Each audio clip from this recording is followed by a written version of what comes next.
അപ്പോൾ ഗൈസ് നമ്മൾ സ്ഥലത്തെത്തിയിട്ടുണ്ട്. ഇനി നമുക്ക് പൂരം നടക്കുന്ന ഗ്രൗണ്ടിൽ, അതായത് വെടിക്കെട്ട് നടക്കുന്ന ഗ്രൗണ്ടിലേക്ക് പോകാം. ആൻഡ് ഗൈസ് ഈ പന്തൽ ഞാൻ നൈറ്റ് കാണിച്ചു കേട്ടോ. നൈറ്റ് കാണാൻ ഇത് അടിപൊളിയാണ്. പിന്നെ ഒട്ടും വെയിലില്ലാത്തതുകൊണ്ട് ഞങ്ങൾ കുട പോലും എടുക്കാണ്ടാണ് വന്നിട്ടുള്ളത്.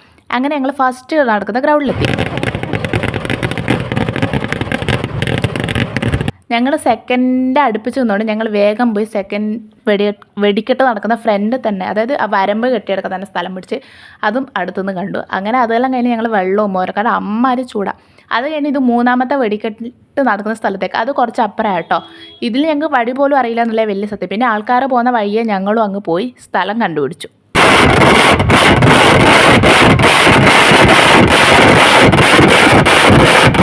ആൻഡ് ഗൈസ് വെടിക്കെട്ടിനെ പറ്റി പറയാനാണെങ്കിൽ ഒന്നിനൊന്നും മെച്ചം. ഒന്നാമത്തേനെക്കാട്ടും മെച്ചമായിരുന്നു രണ്ടാമത്തെ, ഐഡിയ മെച്ചമായിരുന്നു മൂന്നാമത്തത്. എന്താ പറയുക, മൂന്നാമത്തെ അവസാനം എല്ലാം ആകുമ്പം നിന്ന നിലം വരെ കുലുങ്ങുന്നുള്ളൊരവസ്ഥയാണ്. അടിപൊളി. അങ്ങനെ എൻ്റെ കാവശ്ശേരി പൂരം കാണാനുള്ള ആഗ്രഹത്തിൻ്റെ പകുതി കഴിഞ്ഞ് ബാക്കി പകുതി വഴിയെ